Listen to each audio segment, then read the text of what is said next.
vocês. Aqui quem está falando é o professor Lucas Breno de Geografia. Como eu estava trabalhando na aula passada, a gente vai continuar falando um pouco agora sobre Ásia, só que dessa vez a gente já trabalhou anteriormente sobre regionalização, aspectos gerais. A gente falou já também na aula passada sobre economia, e hoje a gente vai falar mais especificamente sobre a cultura, uma aula bem mais rápida, tá, bem mais sintética, e que nessa aula eu vou mostrar um pouco das culturas de cada região da Ásia, tá? Então fiquem ligados. E prestem atenção que para a gente entender um pouco dessas culturas, a gente também tem que lembrar o que foi trabalhado na aula passada, beleza? Então bora começar com a aula. Bom pessoal, a primeira cultura da primeira região que eu quero falar para vocês é da Ásia Setentrional, tá bom?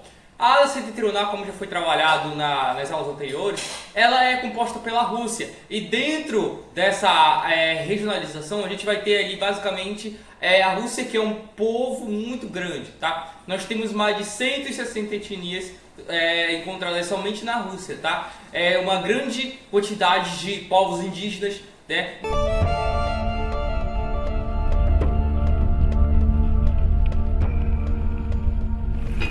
Сейчас в последнее время уже рыбалкой невозможно заниматься.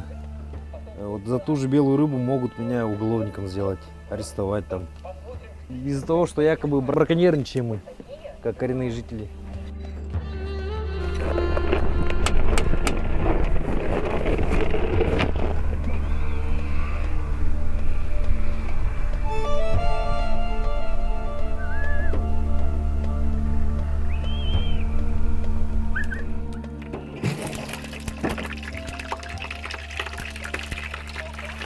Сейчас будем готовить узбекский плов. Mas grande parte assim da cultura russa original vem dos povos eslavos.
A música, a dança, tá? Eles trabalharam muito, principalmente durante a Guerra Fria, com a música clássica, tá bom?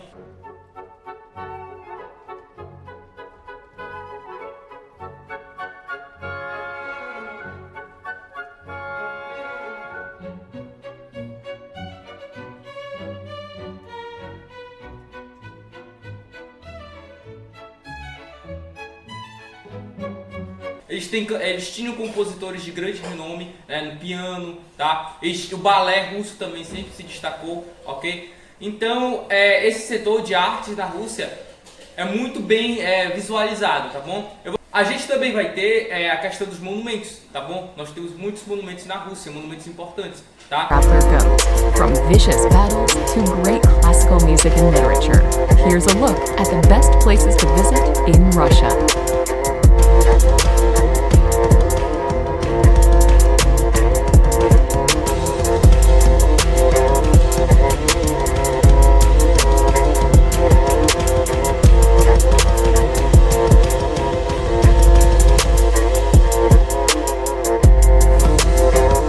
construções, né, edifícios, tá? Palácios muito antigos na Rússia, tá? Construídos durante o período dos eslavos, tá bom? A gente também vai falar um pouquinho sobre o Extremo Oriente, tá bom? Quem não, acho que todos vocês conhecem o Extremo Oriente, né? Pelo menos algumas questões culturais dele também, ok? Nós vamos ter ali a China, tá? A gente vai ter a Coreia, tá? A gente vai ter o Japão. Todos vocês devem conhecer um pedacinho, né? Ou pelo menos já ouviram falar recentemente sobre esses três aí, tá? Que são os três grandes, as três maiores potências aí que a gente vai ter no Extremo Oriente, ok? Por que a gente sempre ouve falar deles? Porque eles estão sempre envolvidos com um processo de globalização, tá? O desenvolvimento tecnológico, científico desses países se revolucionou muito nessa última década, tá? Assim como a influência dele no mundo. Quem nunca assistiu um anime, né? Quem nunca viu um pouco da cultura? Quem nunca assistiu aqueles filmes de samurai, né? Assistiu aqueles filmes que representam a cultura do Japão, né?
Então é algo que a gente tem em contato diariamente com essas culturas. Eu acho que a gente tem muito conhecimento acerca dos padrões culturais que a gente pode encontrar nessas regiões, tá? Até porque, assim como todo o continente asiático, esses povos são os mais antigos do mundo, ok? Para quem não sabe, a questão do povoamento da Ásia remonta a mais de 4.000 anos, tá? E a gente sabe, né, ele é o berço de muitas religiões, né, do cristianismo, tá, da religião muçulmana, das regiões hindu, asiática, tá. Então eles têm aí um leque de culturas que são as mais antigas do mundo, se vocês pararem para estudar e para pesquisar, tá bom?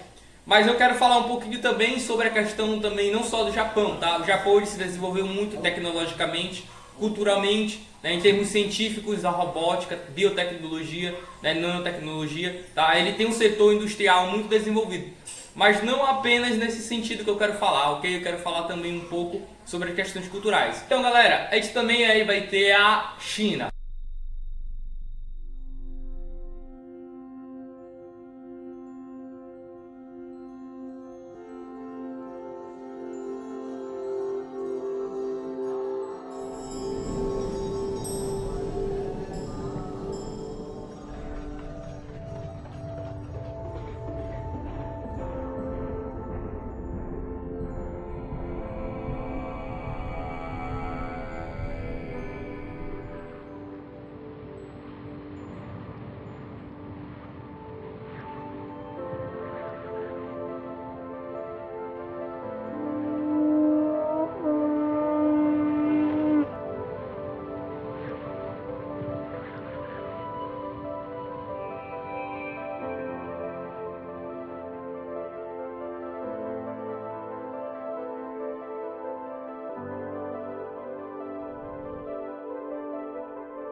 ok? A China é outro país que a gente tem que falar, principalmente do seu desenvolvimento repentino que a gente está vendo nessa última década, tá? Porque ela está investindo muito agora em suas relações externas. Antes a China era um país que trabalhava com uma mão de obra muito barata e não buscava um desenvolvimento como ela está buscando hoje, né? Um desenvolvimento no setor tecnológico e industrial, ok? Então ela está usando o que ela tem a favor para se desenvolver e se tornar uma das maiores potências mundiais, disputando até com os Estados Unidos.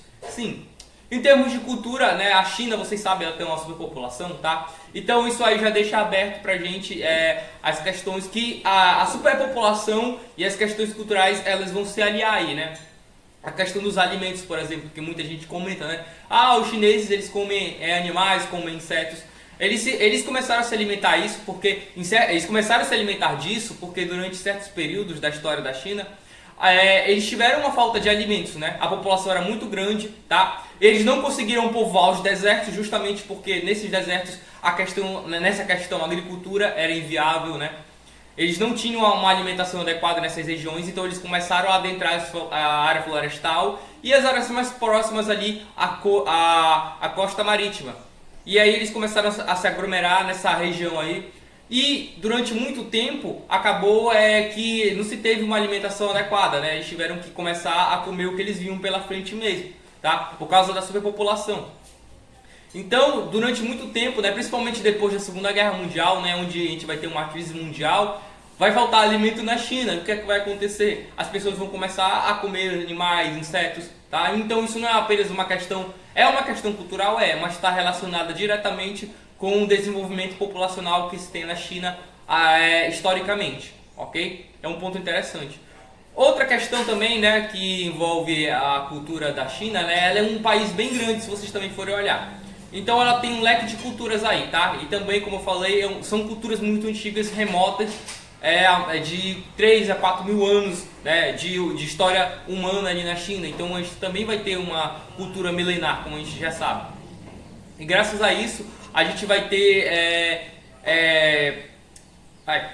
perdi. A gente vai ter uma cultura que é sempre representada em filmes, né? Vocês também sempre veem um pouquinho aí da cultura chinesa em filmes, em desenhos, tá? Sempre representada dessa maneira, né? O Kung Fu, por exemplo, as artes marciais que vocês gostam muito, né?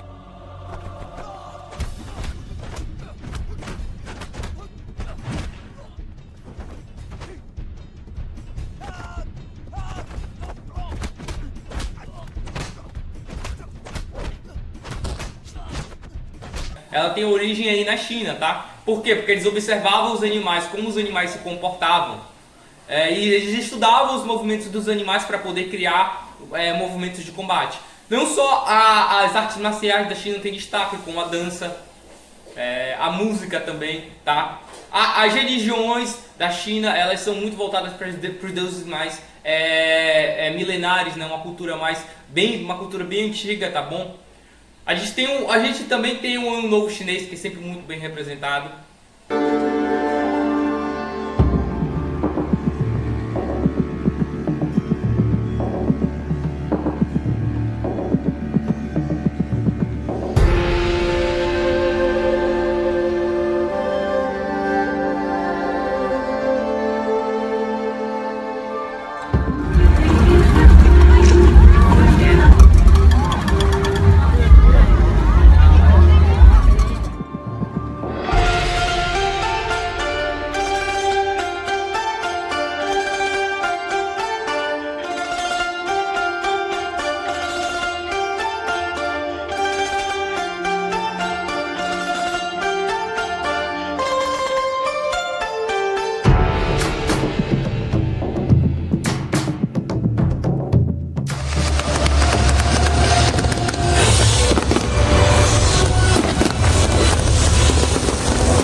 né? E aí vocês sabem, eles têm um calendário diferente do da gente, né? É bem diferente em relação ao que a gente tem aqui no Oriente, ou no Ocidente, tá? Eles têm a cultura oriental lá, então fiquem ligados nisso também.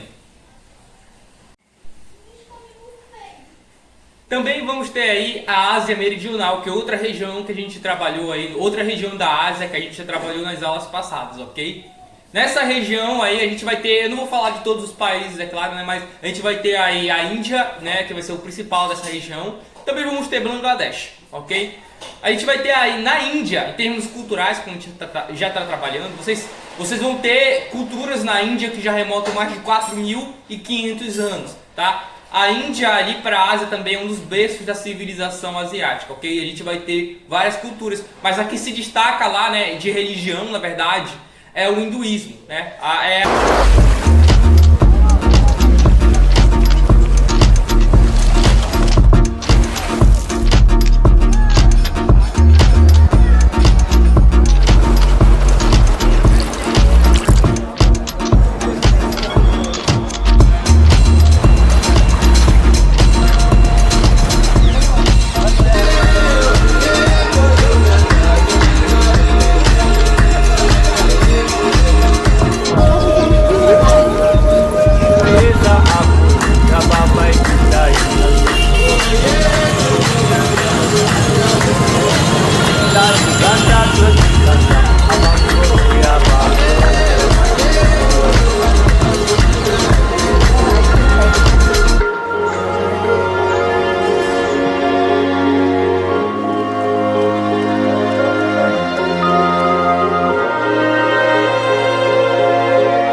a religião que é mais situada lá e que a maioria da população pratica, tá bom?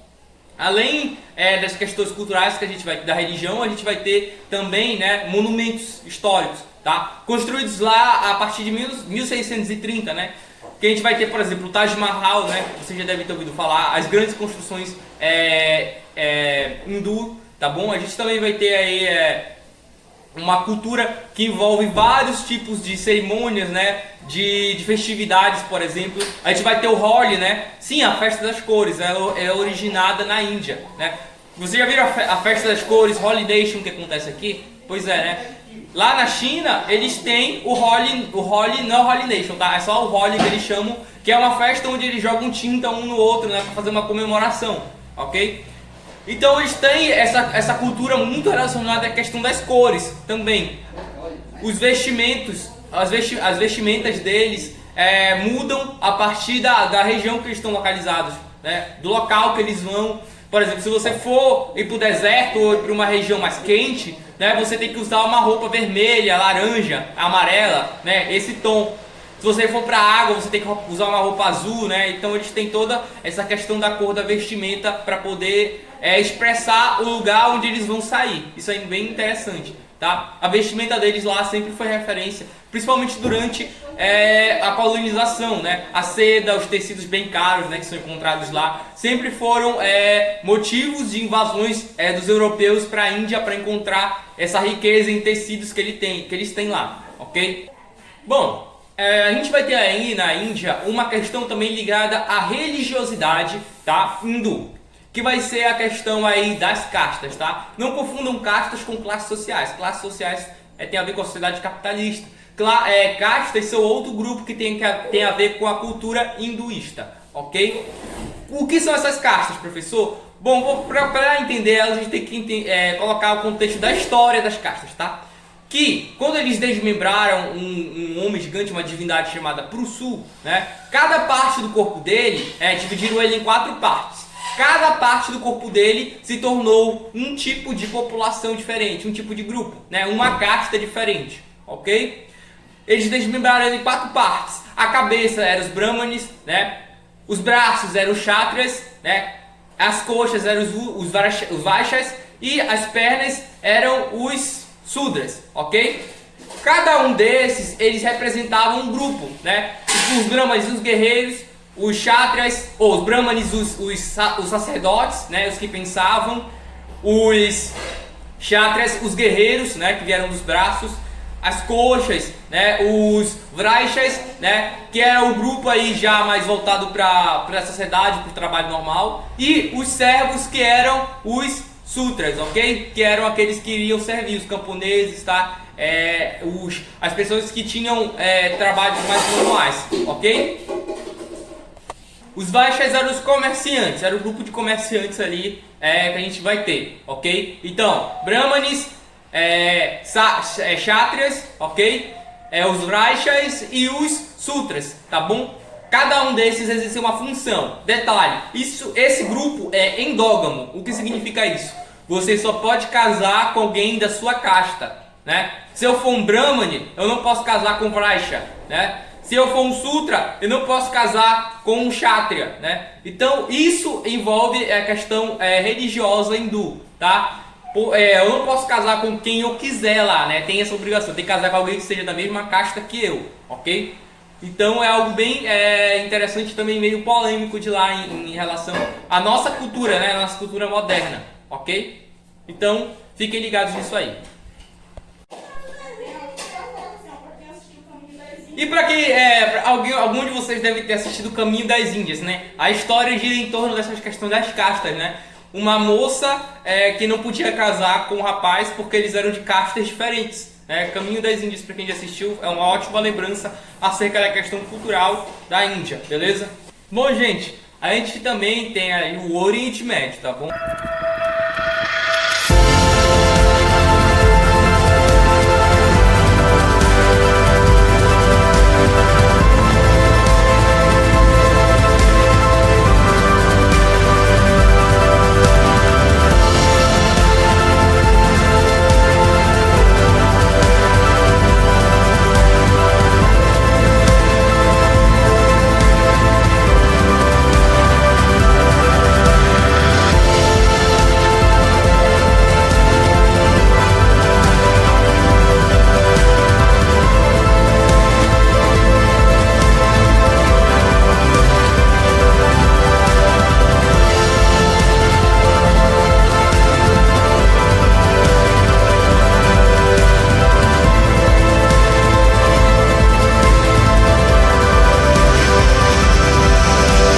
Região aí localizada na Ásia, ok? O Oriente Médio é muito polêmico, né? Tem seus conflitos históricos devidos também a questões culturais e religiosas, tá? Lá a gente tem o berço das 3 maiores religiões aí monoteístas, né? Ou seja, religiões monoteístas acreditam em apenas um Deus, tá bom? E a gente vai ter aí, tá?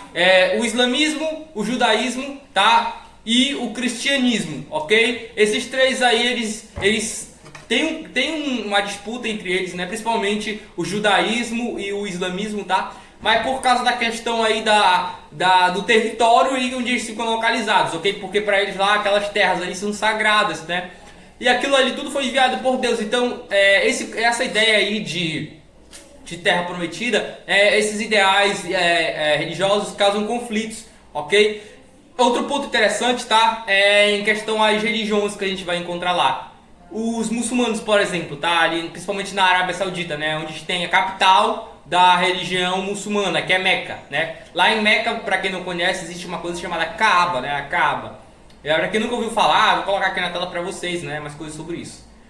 A Kaaba, ela é uma espécie de cubículo quadrado gigante, né? Onde veio a pedra negra, né? Acredita-se em um meteoro onde caiu dos céus uma pedra negra, que era para redimir Adão dos seus pecados, né? Uma pedra negra que tinha ali, né, suspeita-se que tinha o homem ali, tinha Adão ali nela, tá bom? E Deus mandou ela justamente para perdoar os pecados de Adão, ok? Outro ponto interessante também sobre a religião islâmica, tá?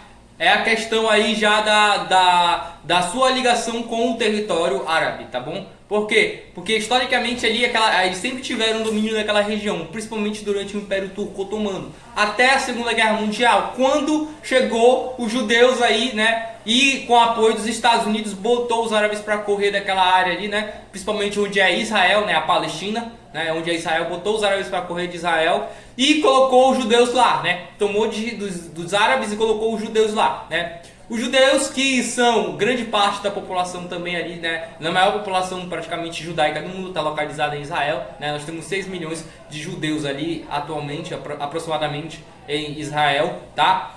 E eles também entram em conflito justamente com os árabes por causa dessa questão territorial, né? Só que os árabes acabam quase sempre acabam perdendo para os judeus porque ele tem um apoio maior das potências internacionais, né? Sempre que acontece um ataque, né, contra os judeus, os árabes acabam perdendo, ok? E assim eles acabam perdendo territórios também, tudo bem? Outro ponto interessante para a gente comentar também é em questão do cristianismo, né? Porque lá também é o berço do cristianismo, Terra Prometida, né? Para quem lê a Bíblia sabe que a relação do cristianismo com o Oriente Médio também é muito grande. Ou seja, temos o berço das 3 maiores religiões ali, né? Até porque Jesus veio e viveu em qual região aí, né? Pois é. Beleza? Bom, gente, nossa aula acaba por aqui, tá bom? Então, a gente se vê na próxima e sempre que eu falo, né? Faça os exercícios e continue estudando, ok? Até a próxima.